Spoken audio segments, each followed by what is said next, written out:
Assalamualaikum warahmatullahi wabarakatuh. Kami dari kelompok 3 Produksi dan Manajemen Industri Perkebunan semester 5A mata kuliah Manajemen Perkebunan 1 akan mempresentasikan tentang rencana anggaran perkebunan kakao PT Kakao Krakatau. Saya Febrian Yudo Prastio, NPM 1972-2025 akan menjelaskan tentang visi dan misi perusahaan. Visi menjadi perusahaan yang bermutu dan dapat bersaing dengan perusahaan lain. Misi meningkatkan kesejahteraan petani kakao dan memproduksi kakao dengan kualitas terbaik. Profil perusahaan. Nama perusahaan yaitu PT Kakao Krakatau yang beralamat di Desa Banjaran, Kecamatan Padang Cermin, Kabupaten Pesawaran, Provinsi Lampung, yang berdiri pada tanggal 6 Oktober 2021 dengan komoditi tanaman kakao. Topografi dan geografi lokasi. Jarak lokasi kurang lebih 50 km dari pusat Kabupaten Pesawaran.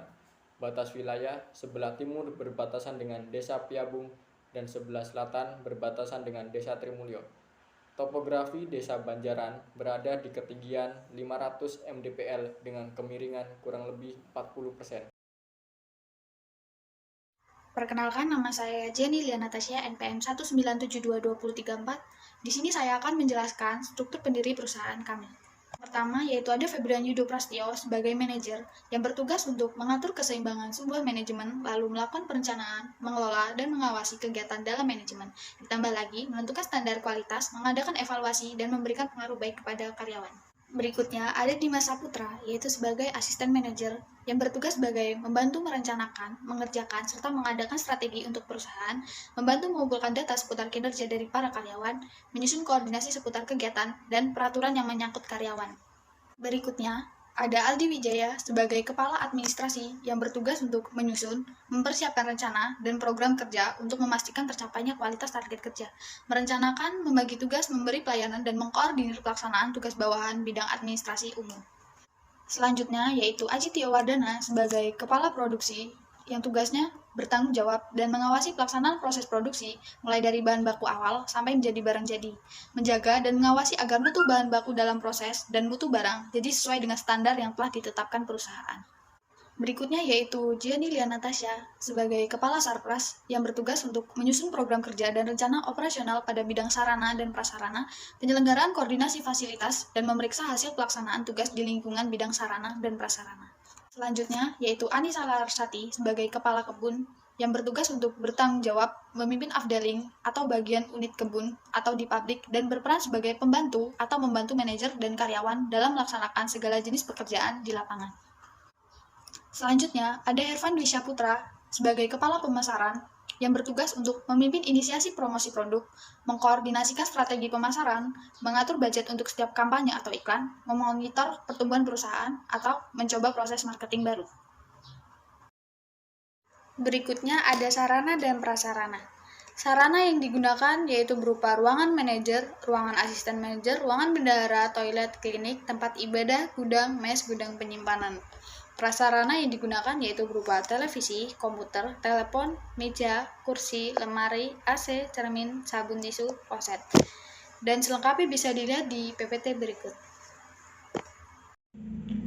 Assalamualaikum warahmatullahi wabarakatuh. Sebelumnya izin memperkenalkan diri, nama saya Dimas Saputra dari Prodi PMIPA NPM 1972-2020. Di sini saya akan menyampaikan tentang kegiatan rencana perusahaan. Yang pertama yaitu survei lahan, yang kedua pembuatan sarana dan prasarana, yang ketiga persiapan pembibitan, yang keempat penanaman, yang kelima pemeliharaan TBM dan TM, yang keenam panen, dan yang terakhir pasca panen.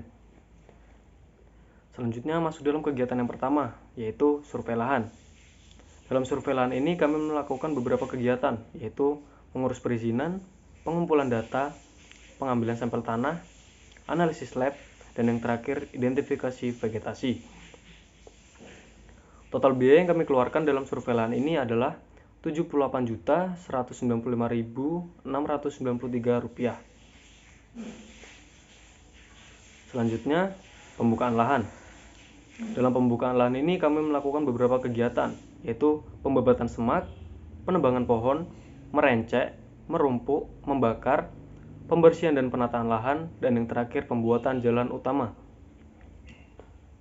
Total biaya yang kami keluarkan yaitu Rp14.761.310.000.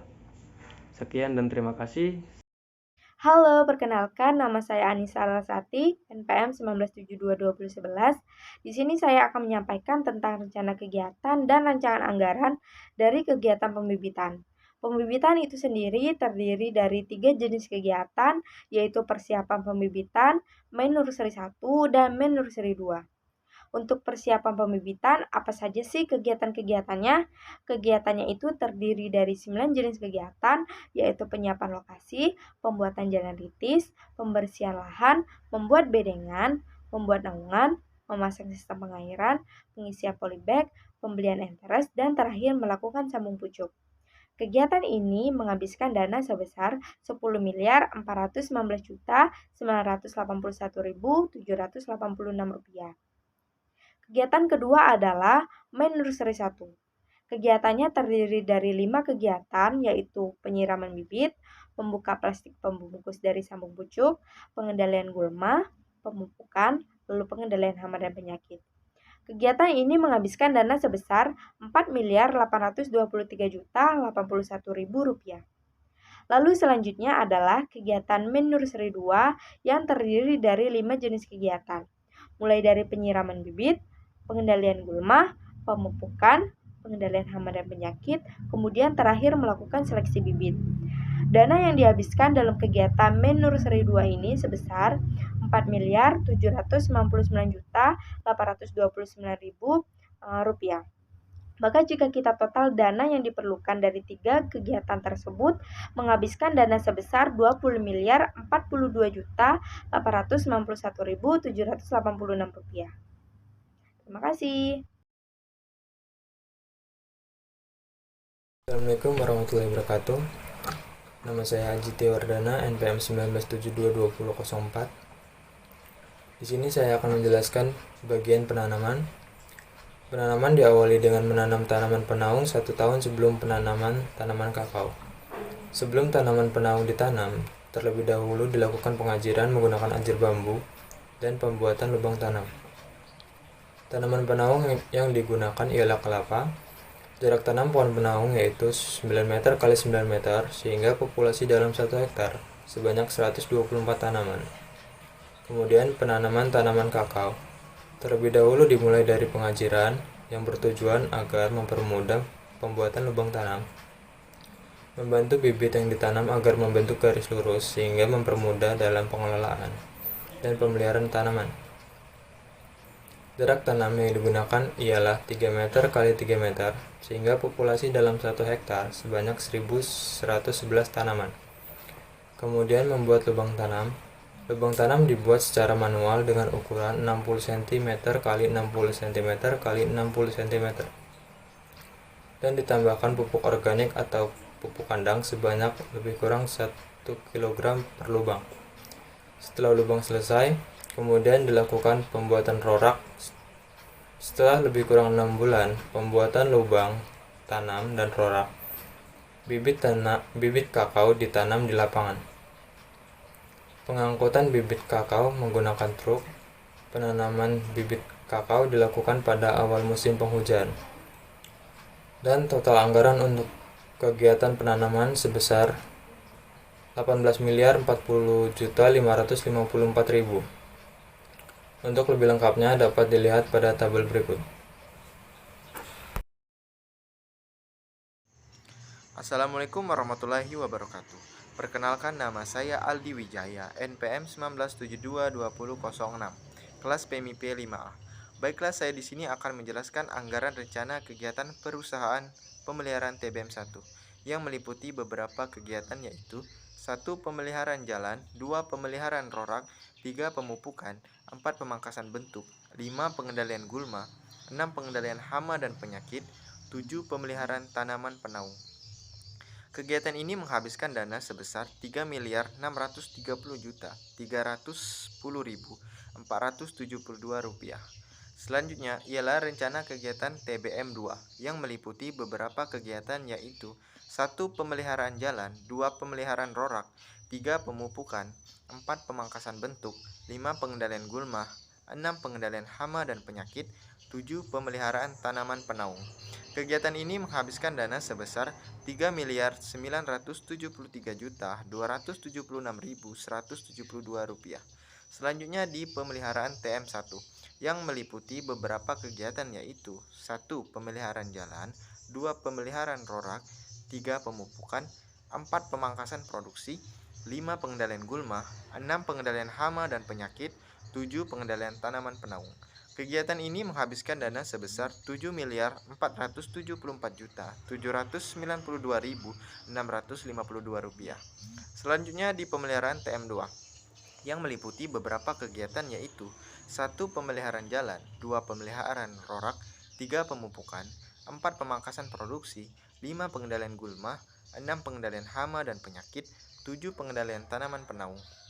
Kegiatan ini menghabiskan dana sebesar Rp10.732.422.412. Terima kasih. Baik, saya Irfan Dwi Saputra, NPM 19722.030. Di sini saya akan menyampaikan anggaran rencana kegiatan perusahaan. Dalam kegiatan panen. Dalam kegiatan panen ada pengambilan buah KTT/KTB, pengumpulan buah KTT/KTB, pengangkutan ke pabrik. Kegiatan ini menghabiskan dana sebesar Rp2.819.964.912. Selanjutnya, pasca panen. Jenis kegiatan pasca panen yaitu pemecahan KTT/KTB, sortasi, fermentasi, pencucian KTT/KTB, pengeringan KTT/KTB, temparing, sortasi 2 KTT/KTB, dan pengemasan.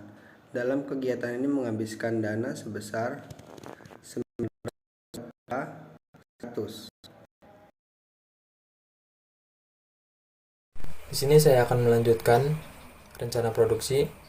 Produksi kakao dimulai pada tahun 2027 dengan potensi produksi kakao kering sebanyak 1,8 kg per pohon, dengan populasi tanaman 1.111 per hektar, sehingga produksi mencapai 3.999,6 ton per tahun, dengan harga per kilonya sebesar Rp25.000. Pada tahun berikutnya, potensi produksi meningkat sebesar 2 kg per pohon, dengan harga jual Rp27.000. Produksi setiap tahun berikutnya meningkat sebesar 0,1 kg per pohon hingga 2031 mencapai 2,3 kg per pohon. Sehingga total pendapatan penjualan kakao kering dari tahun 2027 hingga 2031 sebesar Rp477.952.200.000. Untuk lebih lengkapnya dapat dilihat pada tabel berikut. Baik, saya akan menjelaskan cash flow PT Kakao Krakatoa. Pada tahun pertama produksi, di tahun 2027, kami mendapat keuntungan kotor sebesar Rp138.281.235.000. Kemudian terpotong biaya untuk gaji, biaya pemeliharaan, biaya panen dan pasca panen. Sehingga kami mendapatkan keuntungan bersih sebesar Rp66.851.959.000. Kemudian rencana di tahun ke-10 yaitu tahun 2031 kami mendapat keuntungan bersih sebesar Rp699.306.342.000 yang sudah terpotong untuk gaji karyawan, biaya pemeliharaan, biaya panen dan pasca panen. Untuk lebih jelasnya dapat dilihat pada tabel berikut.